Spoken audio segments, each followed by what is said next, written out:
Last class में हम लोग रिएक्शन पढ़ रहे थे, रिएक्शन ऑफ अराइल हैलाइड्स और alkyl halides with metal.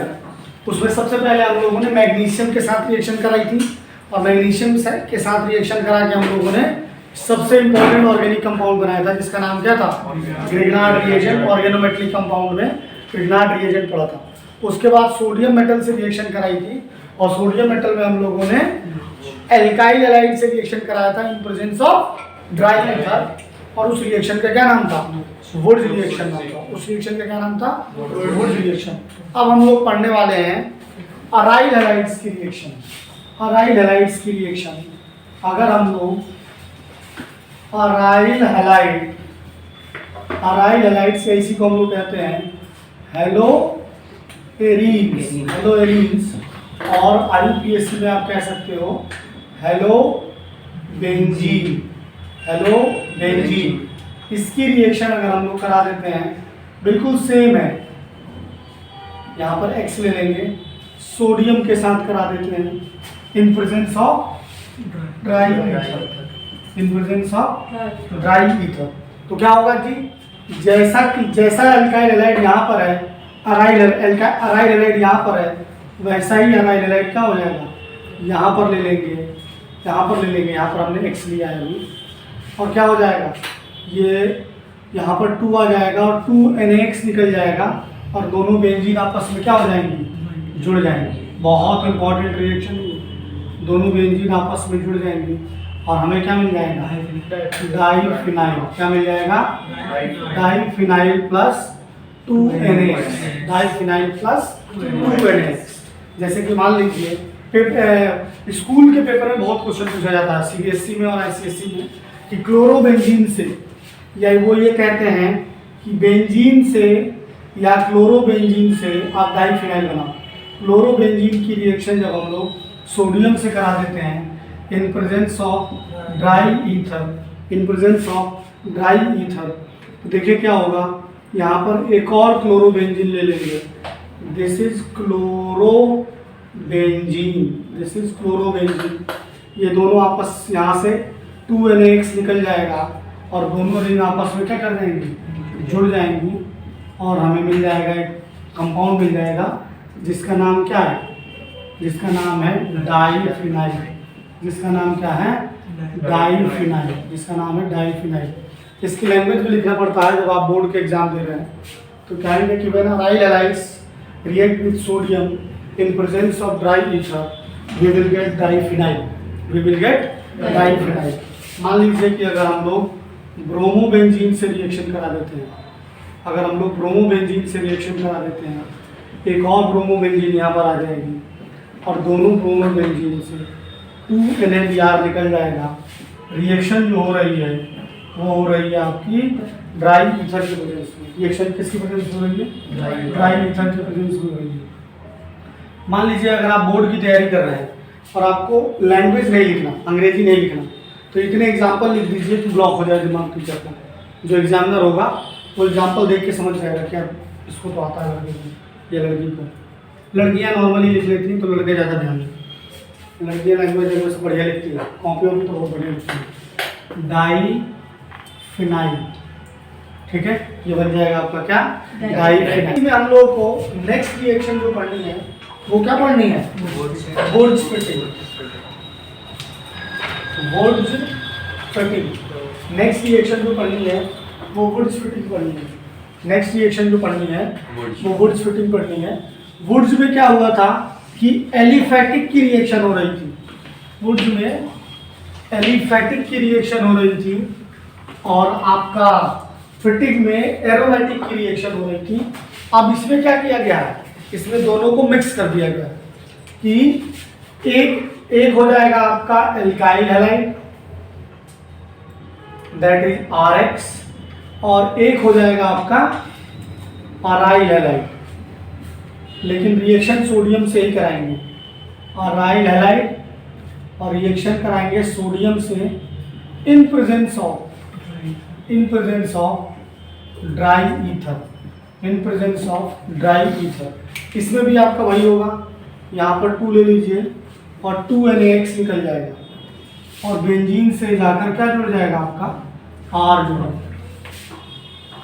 R plus 2NaX और हमें मिल जाएगा एल्काइल बेंजीन। हमें क्या मिल जाएगी? Alkyl benzene. एल्काइल बेंजीन बहुत इंपॉर्टेंट रिएक्शन है। जो भी केमिस्ट्री को अगर समझता है तो एक रिवॉल्यूशनरी रिएक्शन है ये। यहाँ पर सीधे R को ले आना बहुत बहुत बहुत खतरनाक चीज़ है। यहाँ से इसको हटाकर वो भी बेंजीन से डायरेक्ट X लगा हुआ है, इस बॉन्ड को तोड़ना इतना आसान नहीं है, लेकिन इस मैकेनिज्म में टूट जाती है रिएक्शन। अगर हम लोग CH3Br इसकी रिएक्शन कराते हैं 2Na से ब्रोमोबेंजीन के साथ, this is bromomethane, this is bromomethane and this is bromobenzene. इसकी रिएक्शन अगर हम लोग कराते हैं ड्राई ईथर से, इसकी रिएक्शन कराते हैं हम लोग किससे? ड्राई ईथर से, तो फिर से 2NaBr निकल जाएगा और हमें मिल जाएगी क्या?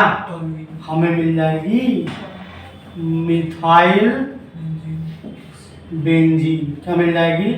मिथाइल बेंजीन, जिसे टोलुइन भी कहा जाता है। ये मैकेनिज्म भी बहुत पूछा जाता है कि ब्रोमोबेंजीन या क्लोरोबेंजीन से टोलुइन बना। प्लस 2NaBr अगर आप लिखना चाहो तो लिख सकते हो, प्लस 2NaBr आप लिखना चाहो तो लिख सकते हो। ये भी बड़ा पूछा गया है। C2H5Cl की रिएक्शन अगर हम लोग 2Na से करा देते हैं इन प्रेजेंस ऑफ क्लोरोबेंजीन, यहाँ पे ऐसा जरूरी नहीं है कि दोनों Cl सेम होने चाहिए, अलग होंगे तो भी बन जाएगा, वहाँ पर दो प्रोडक्ट बन जाएगा, उससे कोई प्रॉब्लम नहीं है। ड्राई ईथर की प्रेजेंस में तो फिर से 2NaX निकल जाएगा और बेंजीन के ऊपर लग जाएगा क्या? C2H5 प्लस 2NaCl और हमें क्या मिलेगा? हमें मिल गई इथाइल बेंजीन। हमें क्या मिल गई? Ethyl benzene. हमें क्या मिल गई? Ethyl benzene. तो ये है आपकी वुड्स फिटिग रिएक्शन, मतलब 3 सेटअप रिएक्शन थी, वुड्स रिएक्शन, फिटिग रिएक्शन और वुड्स फिटिग रिएक्शन। ठीक है, देखिए तो ये सारी रिएक्शंस के बाद हम लोगों को अब जो रिएक्शन पढ़नी है वो पढ़नी है किसकी? अराइल हैलाइड्स की रिएक्शन पढ़नी है। और अराइल हैलाइड्स की कौन सी रिएक्शन पढ़नी है? न्यूक्लियोफिलिक सब्स्टिट्यूशन पढ़नी है। क्या पढ़नी है? Nucleophilic substitution of aryl halides. Nucleophilic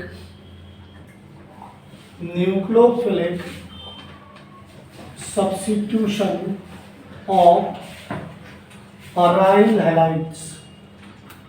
nucleophilic substitutions of aryl halides.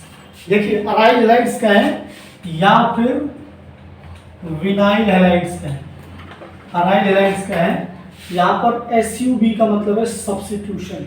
Aryl halides क्या है या विनाइल हैलाइड्स क्या है? देखिए क्या होता है कि अगर बेंजीन से डायरेक्ट X लगा हुआ है, अगर बेंजीन से डायरेक्ट X लगा हुआ है तो इसी को हम लोग क्या कहते हैं? अराइल हैलाइड कहते हैं। क्या कहते हैं? अराइल हैलाइड कहते हैं। और अगर CH2 डबल बॉन्ड CH इससे डायरेक्ट X लगाओ तो इसे हम लोग क्या कहते हैं? विनाइल हैलाइड कहते हैं। क्या कहते हैं? Vinyl halide. अब इसकी कोई भी न्यूक्लियोफिलिक सब्स्टिट्यूशन करा दो, कोई भी करा दो, हमने बहुत सारी कराई है, एक्वस NaOH से करा दो, या फिर आपको KCN से करा दो, या फिर आपको AgCN से कराना हो AgCN से करा दो, या फिर अमोनिया से करा दो, कोई एक करा दो। कोई भी nucleophilic substitution reaction room temperature पे, नॉर्मल टेम्परेचर पे नहीं, नॉर्मल टेम्परेचर पे नहीं है। इसीलिए कहा जाता है, ये बहुत इंपॉर्टेंट सवाल पूछा जाता है इस पे, और कहा जाता है कि aryl and vinyl halides, aryl and vinyl halides are less reactive towards nucleophilic substitution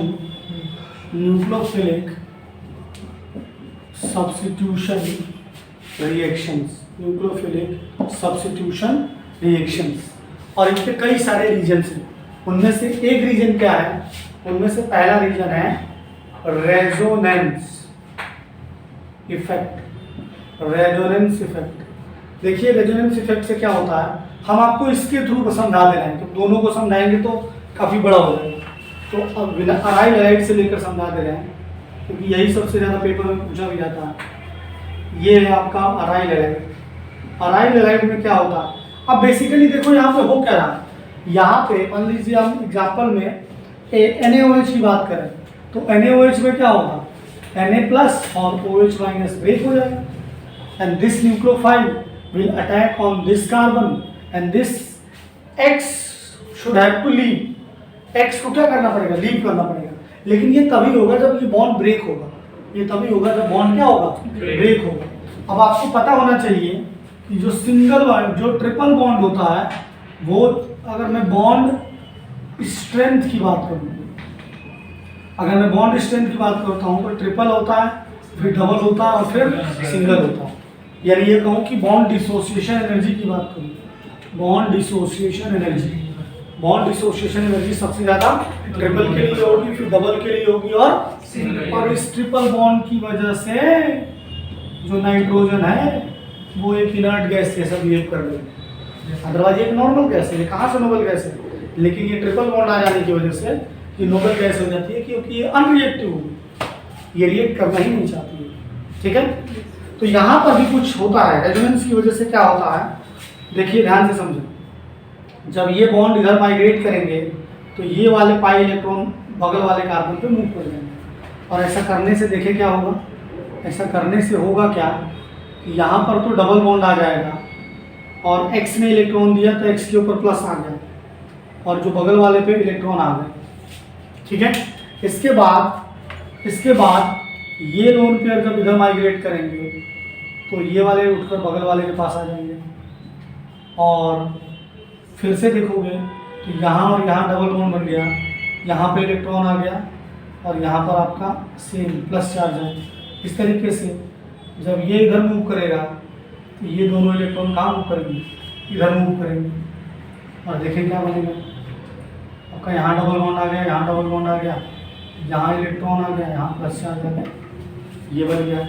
इसके बाद जब ये फर्दर इधर मूव करेगा तो वापस सेम मॉलिक्यूल बन जाएगा, बट आप ध्यान दोगे अगर तो आप देखोगे कि डबल बॉन्ड की पोजीशन क्या हो गई है, बदल गई है। डबल बॉन्ड की पोजीशन क्या हो गई है, बदल गई है।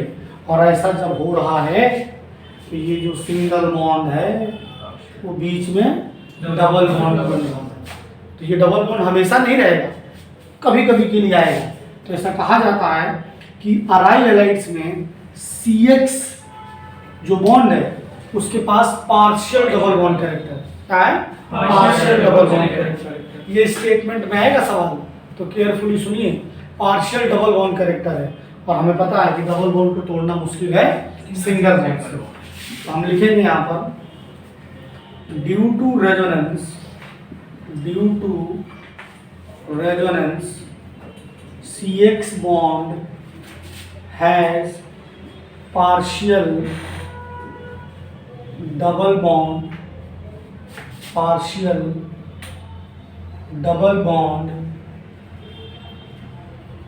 character in अराइल और विनाइल में भी ऐसे ही होगा, और विनाइल हैलाइड्स, अराइल और विनाइल हैलाइड्स। चलो मैं विनाइल का भी बता देता हूँ, तुम कहोगे छुट्टी करके बता दें। CH2Cl X ले लेते हैं, विनाइल में इसलिए बता दे रहा हूँ क्योंकि एक ही रेजोनेटिंग स्ट्रक्चर है। तो जब ये वाले इलेक्ट्रॉन देखो इधर माइग्रेट करेंगे तो ये वाले उठकर कहाँ चले जाएंगे, यहाँ चले जाएंगे। तो देखो क्या बनेगा, CH2 इसके ऊपर माइनस और CH इसके ऊपर, यहाँ डबल बॉन्ड और इसके ऊपर प्लस, इसका भी देखो यहाँ पर डबल बॉन्ड आ जाएगा। ठीक है, तो अराइल और विनाइल के पास CX बॉन्ड के पास क्या होता है, डबल बॉन्ड कैरेक्टर होता है। And as we know it is difficult to break double bond than single bond. As we know, पता नहीं तुम लोग जानते हो कि नहीं, लेकिन हम जानते हैं। As we know it is difficult to break, it is very difficult to break double bond than single bond. ठीक है, और अगर डबल जब ये बॉन्ड टूटेगा ही नहीं तो फिर न्यूक्लियोफाइल आके जुड़ेगा। It is the one of the reason. अभी 3 रीजन और पढ़ने हम लोग को, ठीक है। सेकेंड रीजन जो होगा निखिल, वो क्या होगा? Instability of phenyl carbocation. मान लो कि कुछ इंतजाम कर दिया तुमने, और इंतजाम करने के बाद ये वाला बॉन्ड ब्रेक हो गया। सेकेंड रीजन होगा instability of phenyl carbocation. Phenyl carbocation मान लीजिए कि किसी भी तरीके से जो CX बॉन्ड ब्रेक हो गया, ये वाला बॉन्ड ब्रेक हो गया, और ब्रेक होने के बाद जो आपका कार्बोकेटाइन बनेगा वो कार्बोकेटाइन क्या होगा? फिनाइल कार्बोकेटाइन है। फिनाइल कार्बोकेटाइन होगा। और फिनाइल कार्बोकेटाइन जो होता है सबसे कम स्टेबल होता है, मैंने आपको बताया था, वेरी वेरी लेस स्टेबल। एक तरीके से आप देख सकते हो कि कैसे लेस स्टेबल है। एक रीजन ये भी है, कैसे कहेंगे कि ये लेस स्टेबल है? ये प्लस चार्ज है और प्लस चार्ज के साइड ये इलेक्ट्रॉन माइग्रेट करेंगे, और जब माइग्रेट करेंगे तो क्या हो जाएगा? यहाँ पर back to back double bonding आ जाएगी और यहाँ पर प्लस आ जाएगा, है कि नहीं? हाँ या ना बोलो यार। पता नहीं क्या है, सवेरे सवेरे लगा के आ जाते हो। इस वाले पे क्या होगा? sp बॉन्ड हाइब्रिडाइजेशन हो जाएगी, और जब sp हाइब्रिडाइजेशन होगा तो लीनियर शेप होती है। ये जो बेंजीन ऐसे दिख रही है, इसको ऐसे हो जाना चाहिए, और जैसे ऐसे हो जाएगी तो बेंजीन फट जाएगी, ठीक है। तो जो फिनाइल कार्बोकेटाइन्स होते हैं वो बहुत बहुत कम स्टेबल होता है, इसीलिए बॉन्ड को अगर ब्रेक भी तुम कर लेते हो तो भी वो बात सही नहीं होने वाली है। अगर आप साइमल्टेनियसली करते हो, मतलब ये चीज़ है कि SN2 SN1 मैकेनिज्म तो होगी ही नहीं, SN1 मैकेनिज्म तो होगी ही नहीं। ये चीज़ को आपको समझना पड़ेगा अगर डायरेक्ट लगा हुआ। तीसरा रीजन है आपका कि जो आपका विनाइल हैलाइड है, सॉरी विनाइल हैलाइड और अराइल हैलाइड है, दोनों हैं। तो मैंने गलत सॉरी बोल दिया, ठीक है, मैं सॉरी वापस ले रहा हूँ, मैं सही बोल रहा था। तो यहाँ पर देखो बहुत सारे पाई इलेक्ट्रॉन हैं, ठीक है, और इन पाई इलेक्ट्रॉन के पास जब न्यूक्लियोफाइल जाएगा तो इलेक्ट्रॉन के ऊपर भी नेगेटिव चार्ज होता है और न्यूक्लियोफाइल के ऊपर भी नेगेटिव चार्ज होता है। तो इन दोनों के बीच में क्या हो जाएगा? रिपल्शन हो जाएगा। क्या हो जाएगा?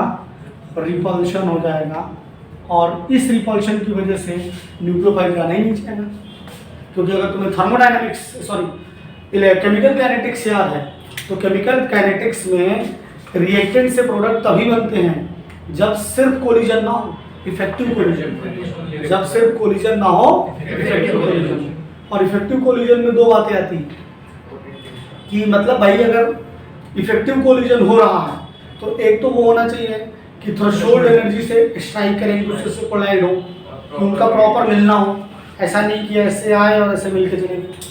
कि निकल रोड पे किसी को देखा, उन्होंने देखा ही नहीं, ये देखता रहा, वो चले गया। इस कोलिजन से बॉन्ड का फॉर्मेशन तो नहीं होगा। तो एक प्रॉपर स्कूटी टकरा गई या स्कूटी उसकी टकरा के निखिल ने बचा लिया उसको, फिर ले गया हॉस्पिटल और ये सब बातचीत हुई, थॉट शेयर हुए, फिर मैगडी गए, बचाने के बाद मैगडी गए, मतलब हल्का फुल्का इंजर्ड हो गया तो बचाने। अब एक्सीडेंट होगा तो भाई इन इलास्टिक कोलिजन होगा ना, समझ रहे हो? नहीं इलास्टिक कोलिजन हो तो फिर बचेंगे कहाँ? फिर तो इधर से कोलाइड हुआ, फिर ट्रक के नीचे आ गए, खत्म के। फिर ये मैगडी के बातचीत हुई, तो एक थ्रेशोल्ड फ्रीक्वेंसी से कोलिजन हो, ठीक है। लेकिन फिर उसमें प्रॉपर ओरिएंटेशन भी जरूरी है। अगर ओरिएंटेशन सही नहीं है तो गड़बड़ हो जाएगा कि अगर नेगेटिव नेगेटिव एक ही साइड से अटैक कर रहे हैं तो फिर क्या हो जाएगा? फिर कोलिजन पॉसिबल नहीं है, फिर कोलिजन पॉसिबल नहीं है। तो एक reason, one of the reason ये भी है जिसकी वजह से न्यूक्लियोफिलिक सब्स्टिट्यूशन नहीं होता अराइल हैलाइड्स और विनाइल हैलाइड्स में। याद कर लीजिए इस स्टेटमेंट को, इस स्टेटमेंट पे क्वेश्चन आएगा और उसमें भी स्टेटमेंट्स होंगे, 4 स्टेटमेंट होंगे। उनमें से चारों सही भी हो सकते हैं, गलत भी हो सकते हैं चारों। और जो आखिरी रीजन होगा, उस आखिरी रीजन में देखो क्या होगा, फोर्थ रीजन में हाइब्रिडाइजेशन को देखेंगे। हाइब्रिडाइजेशन को देखेंगे, देखो जैसे कि ये है हमारा विनाइल हैलाइड, विनाइल हैलाइड का भाई है अराइल हैलाइड, और ये हमारा विनाइल हैलाइड। इन दोनों पे जो X से जुड़ा हुआ कार्बन है वो sp2 हाइब्रिडाइज्ड है, sp2 हाइब्रिडाइज्ड है। और अगर हम इसे कंपेयर कर देते हैं एल्काइल हैलाइड से, इसे कंपेयर कर देते हैं एल्काइल हैलाइड से, तो एल्काइल हैलाइड वाले कार्बन पे हाइब्रिडाइजेशन क्या है, sp3 हाइब्रिडाइजेशन। अब जिसको हाइब्रिडाइजेशन नहीं आ रहा उसे केमिकल बॉन्डिंग वाला लेक्चर देखना पड़ेगा।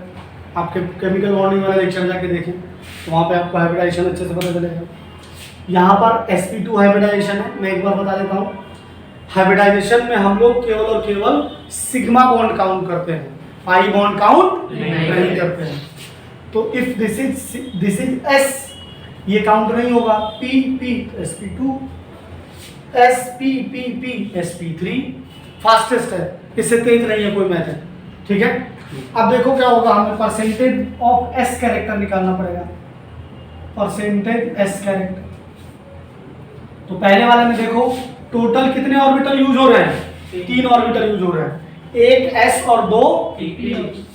उनमें से s कितना है, 1 इंटू 100, तो 33.33%, ठीक है।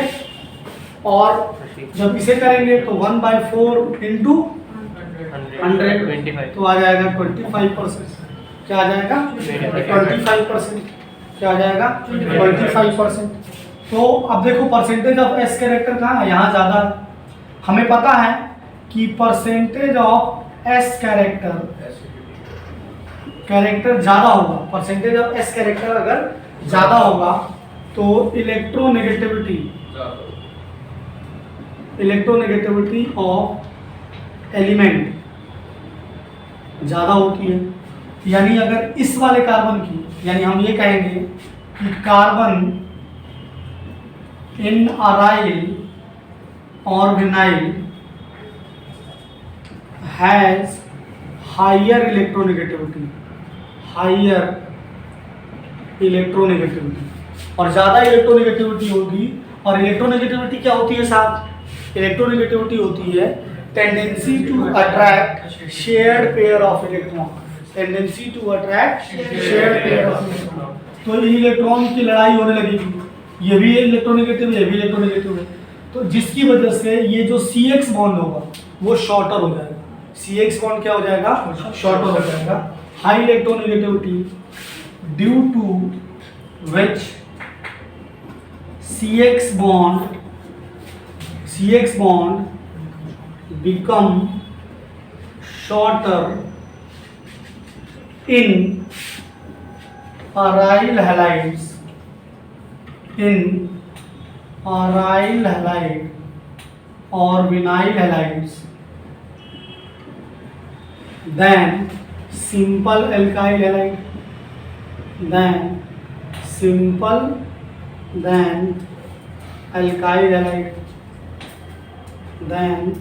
एल्काइल। तो मुझे अंग्रेजी लिखने का कोई इच्छा नहीं होती, लिखने का ही मन करता, एल्काइल हैलाइड, ठीक है। अब क्या हुआ, और हमें पता है कि अगर दूरियां कम है तो प्यार ज़्यादा है भाई। अगर ज़्यादा क्लोज आ गए हैं तो फिर उनको अलग नहीं करा जा सकता ना, समझ रहे हो। तो अगर ये बॉन्ड शॉर्टर हो गया तो ब्रेक करना मुश्किल होगा, ब्रेक करना क्या होगा, मुश्किल होगा। It is difficult to break shorter bond than longer bond. Shorter bond को तोड़ना मुश्किल है लॉन्गर बॉन्ड से, क्योंकि अगर दूरियां कम हो गई हैं तो जो फोर्स ऑफ अट्रैक्शन है या प्यार कहें वो ज़्यादा हो गया। तो अब तो भाई इनकी इच्छाएं माननी पड़े, इनको अलग नहीं किया जा सकता।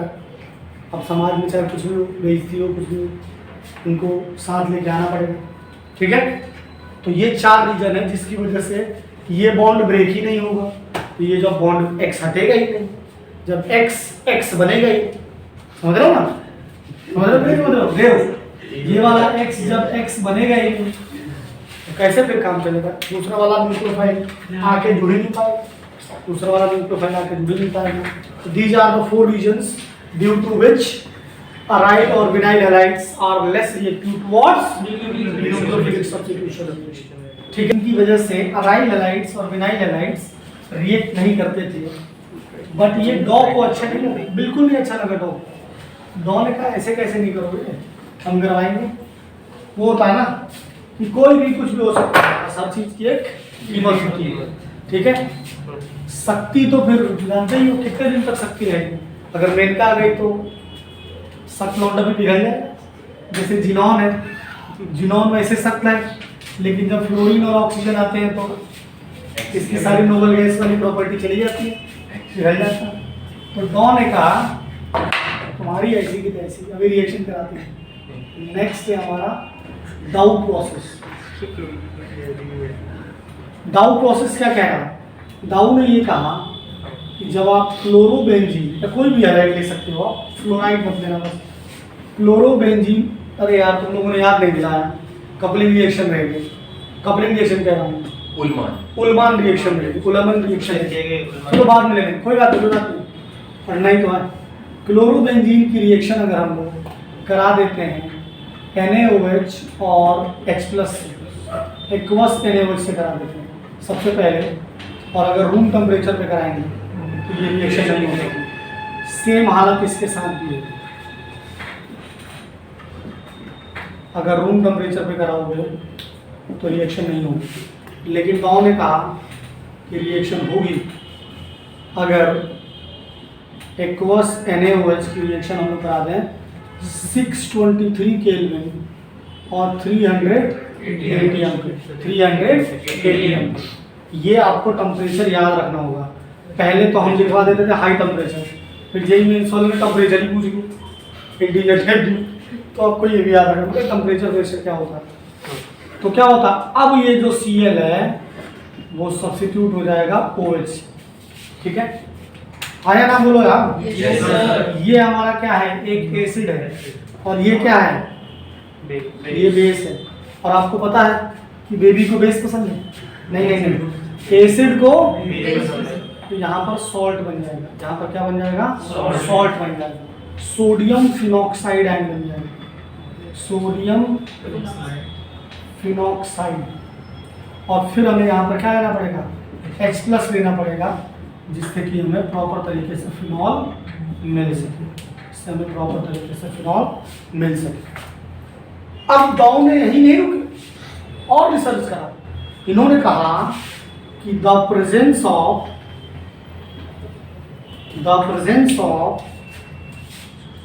Electron withdrawing EWD, electron withdrawing groups like NO2 at ortho and para position, increases, ध्यान देना है यहाँ, ध्यान देना है, increases reactivity,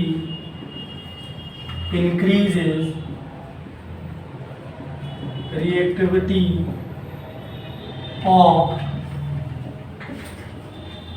aryl halides towards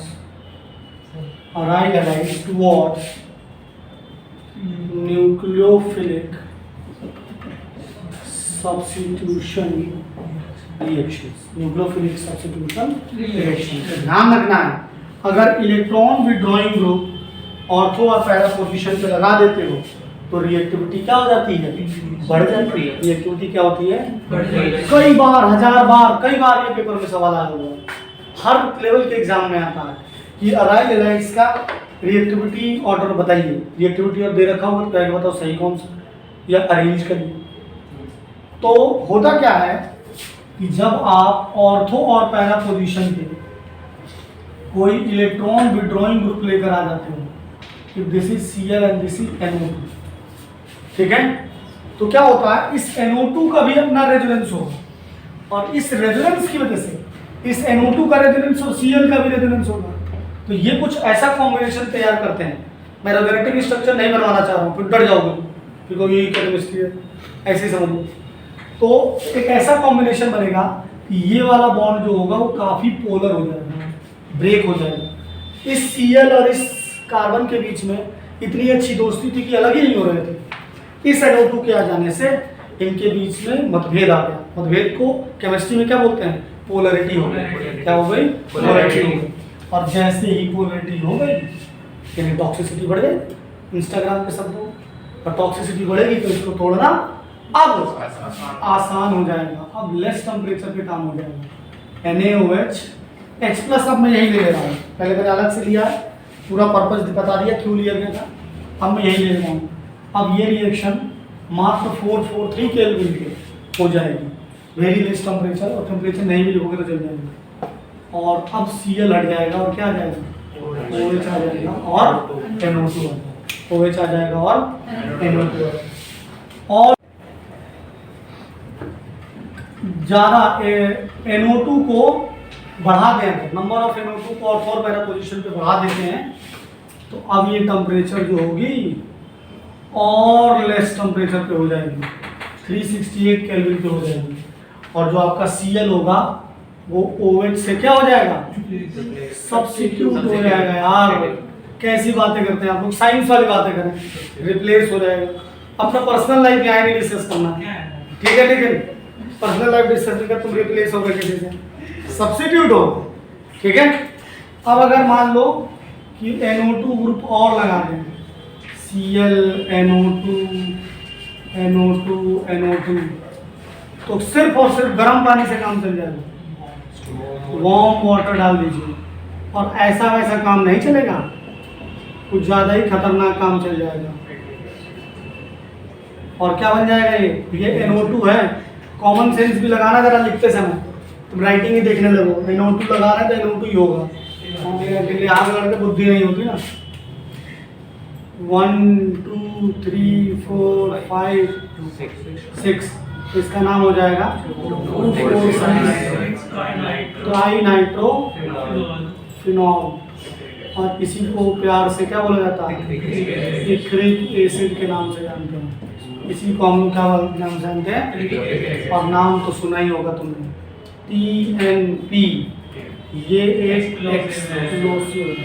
अगर तुमने एंग्री बर्ड गेम खेला तो उसमें TNP वो DNP और TNT और TNP वो भी होता है, TNT भी करता है। ज़्यादातर जो एक्सप्लोसिव हैं वो नाइट्रोजन और फास्फोरस के ही कंपाउंड होते हैं, फास्फोरस के ही कंपाउंड होते हैं, ठीक है। तो TNT भी होता है उसमें और TNP भी है। TNT के पीछे वाले बोरे में TNP होता है। TNT की क्या फुल फॉर्म है, ट्राइनाइट्रोटोलुमीन। क्या हो जाएगा, ट्राइनाइट्रोटोलुमीन। जो रिएक्टिविटी ऑर्डर होगा, जो कि आपके पेपर में कई बार पूछा गया है, रिएक्टिविटी ऑर्डर होगा आपके अराइल हैलाइड्स का towards nucleophilic substitution, towards nucleophilic substitution. Reactivity order of aryl halides towards nucleophilic substitution, nucleophilic substitution reaction। तो क्या हो रहा है बेसिकली, जैसे मान लीजिए कि अगर बेंजीन से डोनेट करने वाले ग्रुप लगे हुए हैं, देने वाले ग्रुप लगे हुए हैं, that is electron donating group. और इलेक्ट्रॉन डोनेटिंग में भी जैसे मान लो OCH3 लगा हुआ, तो ये रिएक्टिविटी को घटा देगा, बहुत ज़्यादा रिएक्टिविटी घटाएगा, क्योंकि यहाँ पर प्लस M इफेक्ट है, मेसोमेरिक इफेक्ट है, यहाँ पर प्लस I इफेक्ट है। ये दोनों बेसिकली के क्या हैं, इलेक्ट्रॉन डोनेटिंग ग्रुप है। ये क्या है, इलेक्ट्रॉन डोनेटिंग ग्रुप। तो इलेक्ट्रॉन डोनेटिंग ग्रुप जो होंगे वो रिएक्टिविटी ऑर्डर को घटाएंगे, और जैसे जैसे इलेक्ट्रॉन विड्रॉइंग ग्रुप जुड़ेंगे ऑर्थो और पैरा पोजीशन पे, वैसे वैसे ये OH नहीं, ये Cl है, ये OH नहीं, ये Cl है। वैसे वैसे रिएक्टिविटी ऑर्डर जो होगा वो क्या हो जाएगा, इंक्रीज होगा। वैसे वैसे रिएक्टिविटी ऑर्डर जो होगा वो इंक्रीज होगा। रिएक्टिविटी ऑर्डर वैसे वैसे क्या हो जाएगा, इंक्रीज हो जाएगा। ये कई बार पेपर में आ चुका है। अब जाइए PYQs को देखिए, कई बार, इतने ही आता है, हर बार यही आता है। ठीक है, यानी यहाँ से क्या पता चला कि जो रिएक्टिविटी है वो क्या है, डायरेक्टली प्रोपोर्शनल है माइनस आई इफेक्ट की, और इनवर्सली प्रोपोर्शनल है प्लस आई इफेक्ट की। क्या होता है, प्लस आई इफेक्ट की। एडवांस में सवाल आए हुए हैं जहाँ पे आप चौंक जाओगे, यहाँ फ्लोरीन लगी हुई है, यहाँ NO2 लगे हुए हैं। ठीक है, और इसके बाद जब हम इसकी रिएक्शन कराते हैं CH3O Na, आप सोलोमन में जाके देखिए, सोलोमन बोर्ड की बुक है, तो ये न्यूक्लियोफाइल के तरीके अटैक करेगा, और अब ये फ्लोरीन जो होगा वो क्या हो जाएगा, लीव कर जाएगा, और हमें मिल जाएगा OCH3 NO2 OCH3 NO2 NO2। कहने का मतलब यही है कि अगर NO2 ग्रुप ऑर्थो और पैरा पोजीशन पे जुड़ेगा तो वो क्या करेगा, रिएक्टिविटी ऑर्डर अराइल हैलाइड्स का न्यूक्लियोफिलिक सब्स्टिट्यूशन के लिए बढ़ा देगा। अब बस आपको दिमाग लगाना है, कोई भी क्वेश्चन आएगा आप इस टॉपिक से रिलेटेड कर लोगे। ठीक है, ऑलमोस्ट जहाँ तक मुझे ऐसा लग रहा है इसकी सारी रिएक्शंस हम लोग कर चुके हैं। एक आध जो छुट्टी होगी तो एंड में ले लेंगे। अब नेक्स्ट क्लास में जो कल हम लोग करने वाले हैं, हम लोग फिजिकल प्रॉपर्टीज़ के लिए जाएंगे। फिजिकल प्रॉपर्टीज़ के पहले अभी हमें ऑप्टिकल आइसोमेरिज्म करना है। कल की क्लास और मज़ेदार होने वाली है। हम लोग ऑप्टिकल आइसोमेरिज्म करेंगे कि जो मिरर इमेज है, किसी भी मॉलिक्यूल का मिरर इमेज है, मॉलिक्यूल सेम है लेकिन उसका मिरर इमेज की वजह से उसकी प्रॉपर्टी बदल जाएगी। कोई दवाई किसी चीज़ के लिए यूज हो रही है तो उसका मिरर इमेज किसी और चीज़ के लिए यूज होगी। इसकी चर्चा हम लोग करेंगे, लेकिन ये सब सारी बातें होंगी कब, कल। इंतजार कीजिए तब तक। गुड नाइट, सुबह, जय।